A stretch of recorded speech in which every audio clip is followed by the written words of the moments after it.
Fakulta agrobiológie a potravinových zdrojov je počtom zamestnancov a študentov najväčšou a zároveň najstaršou fakultou Slovenskej poľnohospodárskej univerzity v Nitre.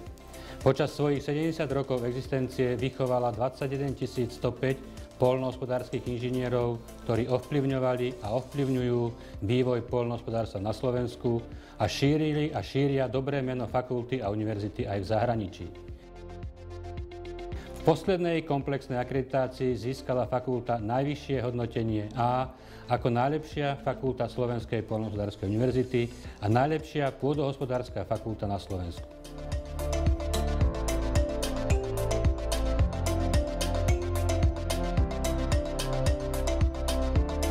V súčasnosti na fakulte študuje ca 1700 študentov 8 študijných programov bakalárskeho stupňa štúdia, 9 študijných programov inžinierského stupňa štúdia a 8 študijných programov doktorandského štúdia.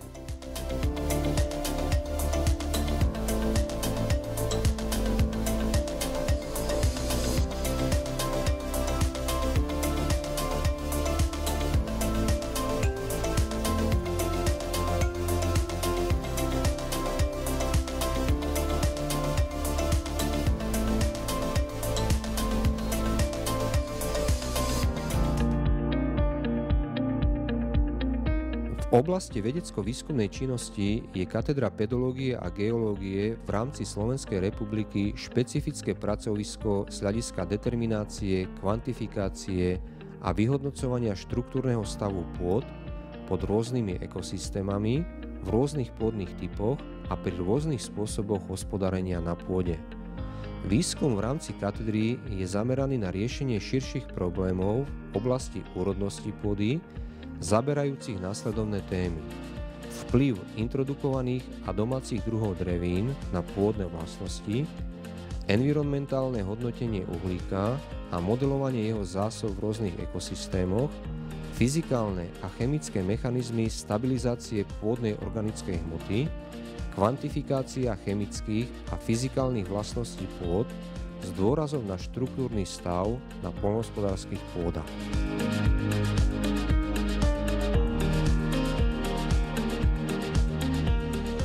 Katedra fyziológie rastlín sa zameriava na ekofyziologické štúdium účinkov abiotických stresov na rastovo-produkčný proces plodín.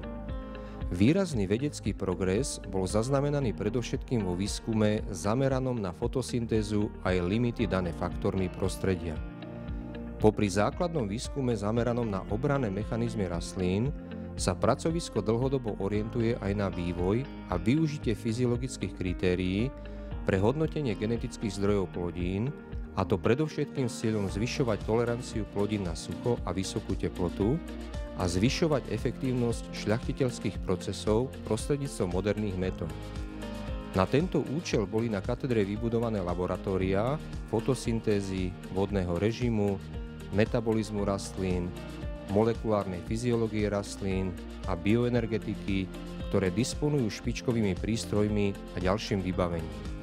V súčasnosti sa zameranie katedry rozšírilo o výskum v oblasti zavádzania metód automatizovaného fenotypovania genetických zdrojov plodín, čo je spojené aj s vybudovaním laboratória fyziológie a ekofyziológie rastlín v rámci výskumného centra Agrobiotech.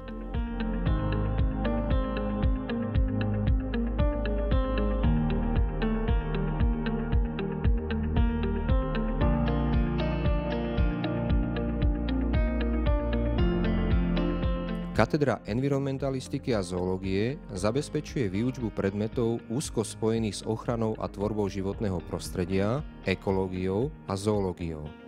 Z hľadiska vedecko-výskumnej činnosti sa zameriava na monitorovanie úrovne znečistenia vybraných prírodných zdrojov, predovšetkým pôdy a vody, a na riešenie problémov dynamiky živín v pôde v súvislosti s tendenciou udržateľného poľnohospodárstva a globálnou zmenou klímy.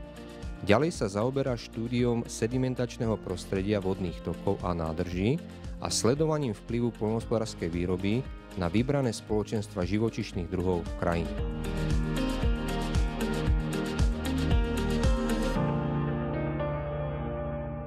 Jedinečnou oblasťou výskumu katedry genetiky a šľachtenia rastlín je výskum diverzity a hodnotenia genofondu pôvodných, ale aj trvalo zdomácnených rastlinných druhov Slovenska. Pozornosť sa venuje aj výskumu a praktickému pestovateľskému využitiu ektomykoríznych podzemných húb ako perspektívnych druhov pre agrolesnícke systémy hospodárenia vo vhodných marginálnych oblastiach Slovenska. Vybudovaním infraštruktúry výskumnej základne excelentného centra ochrany a využívania agrobiodiverzity a ďalších špecializovaných laboratórií v rámci výskumného centra Agrobiotech sa výrazne posilnil potenciál na zintenzívnenie a rozširovanie výskumu v oblasti genetických technológií, ochrany a využívania biologickej rozmanitosti pestovaných a voľne rastúcich druhov rastlín.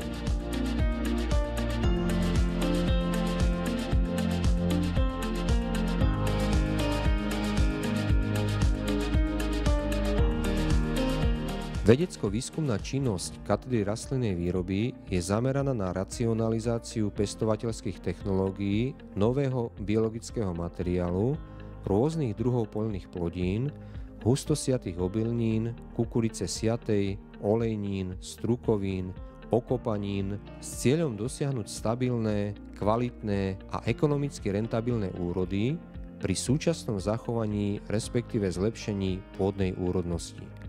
Výskum katedry je zameraný na skúmanie mechanizmu spätných kompenzačných väzieb v systéme pôda, rastlina, prostredie a vzájomných vzťahov vybraných faktorov konvenčného, redukovaného a minimálneho obrábania pôdy vo vzťahu ku kvalite pôdnej organickej hmoty cestou optimalizácie dávok priemyselných hnojív s využitím pozberových zvyškov ako zdrojov uhlíka a zaradením medziplodín do systémov hospodárenia na pôde.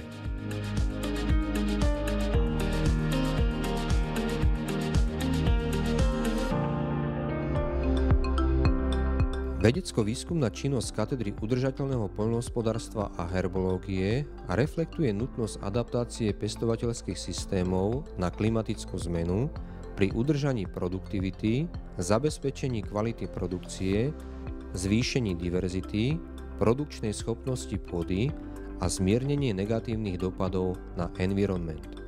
Na tento účel okrem experimentálnej bázy boli vybudované technologické laboratórium, fyzikálno-herbologické laboratórium a laboratórium kvality genetických zdrojov rastlín v rámci excelentného centra ochrany a využívania agrobiodiverzity.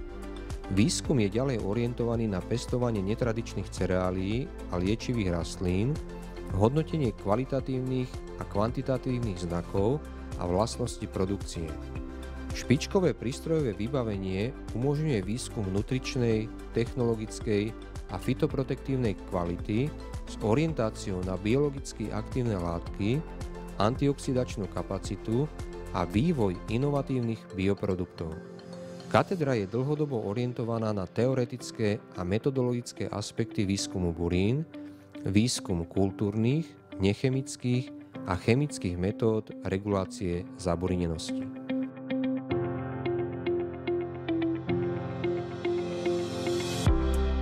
Katedra trávnych ekosystémov a krvných plodín sa zaoberá pestovateľskými systémami na poľnohospodárskej pôde v nížinách, podhorských a horských oblastiach v kontexte s výrobou krmív pre polygastrické zvieratá. Prezentuje pracovisko pre štúdium a využitie biotopov trávnych porastov v lesopoľnohospodárskej krajine, zamerané na tvorbu primárnej produkcie a jej kvalitu z trvalých a siatých trávnych porastov, vrátane účelových trávnikov a krmných plodín pestovaných na ornej pôde. Exkluzívne postavenie katedry spočíva v tom, že sa venuje výskumu v oblasti krmovinárstva, trvalých trávnych porastov a trávnikárstva.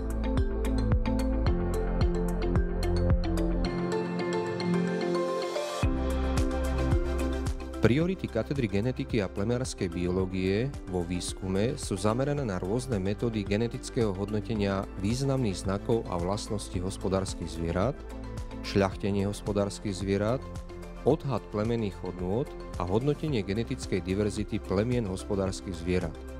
V rámci Slovenska má katedra exkluzívne postavenie v oblasti genetického hodnotenia zvierat a odhadov plemenných odvod, ukazovateľov mliekovej užitkovosti, počtu somatických buniek, obtiažnosti pôrodov a dlhovekosti slovenského strakatého, holštajnského a slovenského pinzgavského plemena.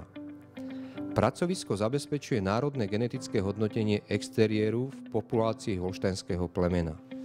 Katedra sa podieľa na medzinárodnom genetickom hodnotení hovädzieho dobytka v rámci celosvetovej organizácie Interbull. Originálne sú výsledky hodnotenia genetickej diverzity 8 plemien dobytka a 5 plemien koní a vytváranie markerových panelov pre medzinárodné genetické hodnotenie hovädzieho dobytka a oviec.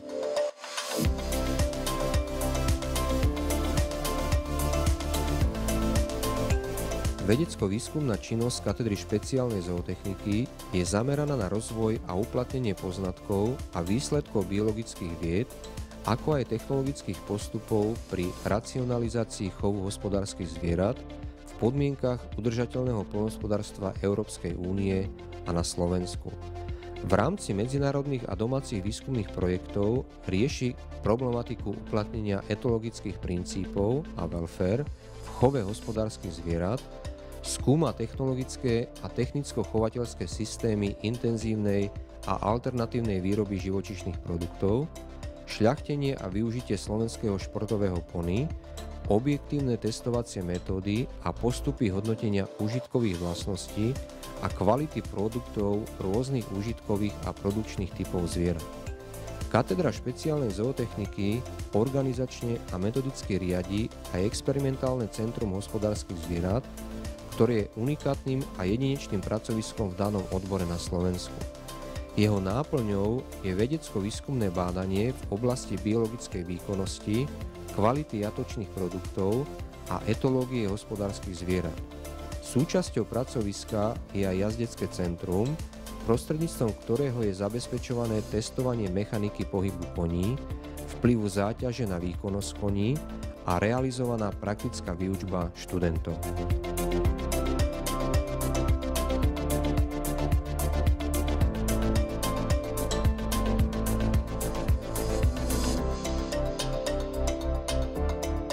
Katedra hydinárstva a malých hospodárskych zvierat sa ako jediná katedra na Slovensku špecializuje na výučbu a výskum v oblasti malých hospodárskych zvierat. V rámci pedagogického procesu sa vyučované predmety zameriavajú na veľkovýrobné aj drobnochovateľské prístupy ku chovu hydiny, králikov, včiel a rýb, ako aj chov exotických a netradičných zvierat a poľovníctvo. Za účelom praktickej výučby a experimentov katedra prevádzkuje vzorkovnice hydiny, rýb, bažantie zvery a včelnicu. Výskumná činnosť katedry sa orientuje predovšetkým na produkciu kvalitných a bezpečných potravín v sektore hydinárstva, poľovníctva, včelárstva, králikárstva, akvakultúry a ostatných minoritných odvetví živočíšnej výroby. Študenti majú k dispozícii výukový poľovný revier Dvorčany, kde prebiehajú terénne cvičenia. Tiež je vytvorený priestor pre záujmové aktivity v oblasti sokoliarstva a poľovníckej kinológie.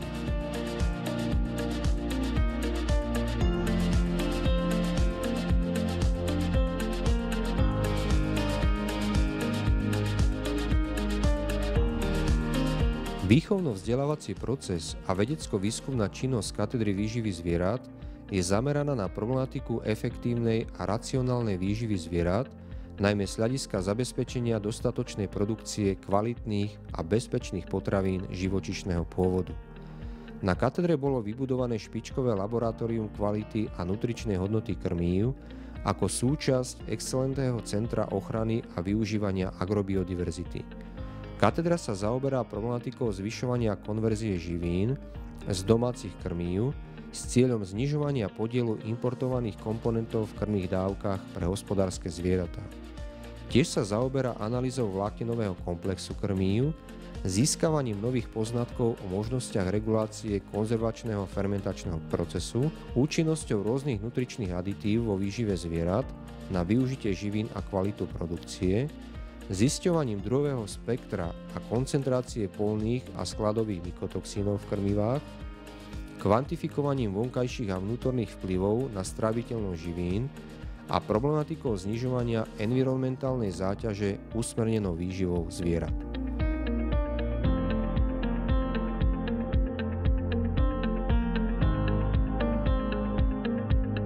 Katedra agrochémie a výživy rastlín sa zaoberá racionalizáciou výživy rastlín so zreteľom na zlepšenie kvalitatívnych znakov produkcie a ochranu životného prostredia.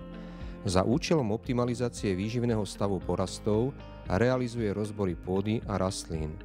Vypracováva metodiky hnojenia poľných plodín. Skúma možnosti využitia odpadových produktov ako zdroja živín pre rastlinnú výrobu. Testuje biologicky aktívne látky za účelom vyššieho využitia živín z pôdy a hnojív poľnohospodárskymi plodinami.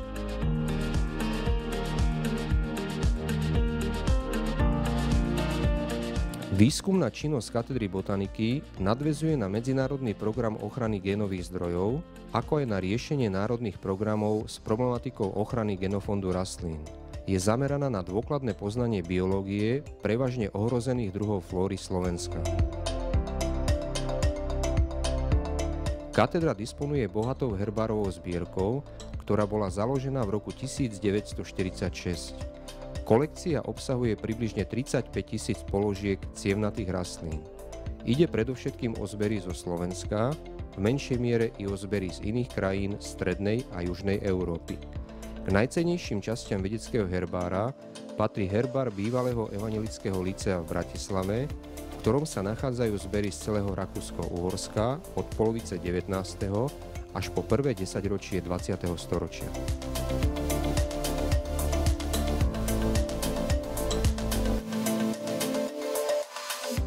Katedra ochrany rastlín je jediné pracovisko v Slovenskej republike, ktoré je úplne orientované na problematiku ochrany kultúrnych rastlín proti živočíšnym škodcom a ich patogénom. Výskumná práca zahŕňuje sledovanie bionómie škodcov a patogénov s cieľom zhodnotiť efektívnosť ochranných opatrení a ich dôsledky pre životné prostredie.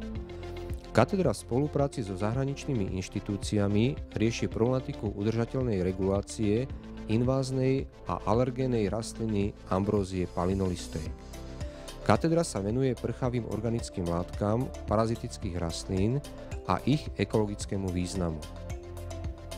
Na katedre sa dosiahli významné výsledky v prieskume populácií fuzárií, rozšírení jednotlivých foriem fuzarióz a účinnosti rôznych spôsobov ochrany proti ním.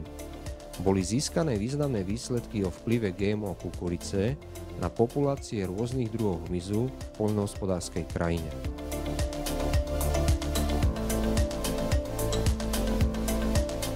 Katedra veterinárskych disciplín sa zaoberá komplexným hodnotením vzťahu jednotlivých článkov potravového reťazca v oblasti kontaminácie a toxikológie s dopadom na zdravie zvierat a človeka. Vedecko-výskumná činnosť je zameraná na histologickú a histochemickú analýzu zmien tkanív so zameraním na morfometrické parametre jednotlivých štruktúr orgánov, hodnotenie vplyvu toxických a rizikových prvkov, pesticídov a iných toxických látok na reprodukčné parametre zvierat a ľudí. Ďalej sa špecializuje na zlepšovanie životných podmienok zvierat s dôrazom na ich biologické potreby, elimináciu stresov, udržanie zdravia a welfare vo vzťahu k optimálnej produkcii zdravotne bezpečných surovín a živočíšnych produktov.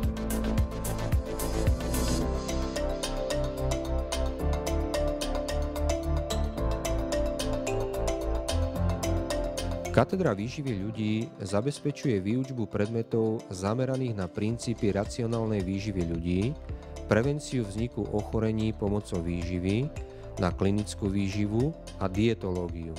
Zároveň sa zaoberá epidemiológiou neinfekčných chorôb a sociálno-kultúrnymi a psychologickými faktormi nutričnej politiky. V rámci vedecko-výskumnej činnosti sa zaoberá monitoringom a hodnotením stravovacích zvyklostí a životného štýlu vybraných skupín našej populácie. Zároveň monitoruje rizikové faktory a uprednostňuje preventívne pôsobenie výživou a životným štýlom pred chronickými chorobami neinfekčného pôvodu, ako sú kardiovaskulárne ochorenia, onkologické ochorenia, obezita, diabetes mellitus, osteoporóza a iné. Hodnotenie stavu výživy v jednotlivých populačných skupinách uskutočňuje na základe antropometrických meraní s využitím najnovších metód. Výskumná činnosť je ďalej orientovaná na analýzu biologicky aktívnych látok so zameraním na antioxidanty z potravinových zdrojov a overovanie účinkov na zdravotný stav človeka.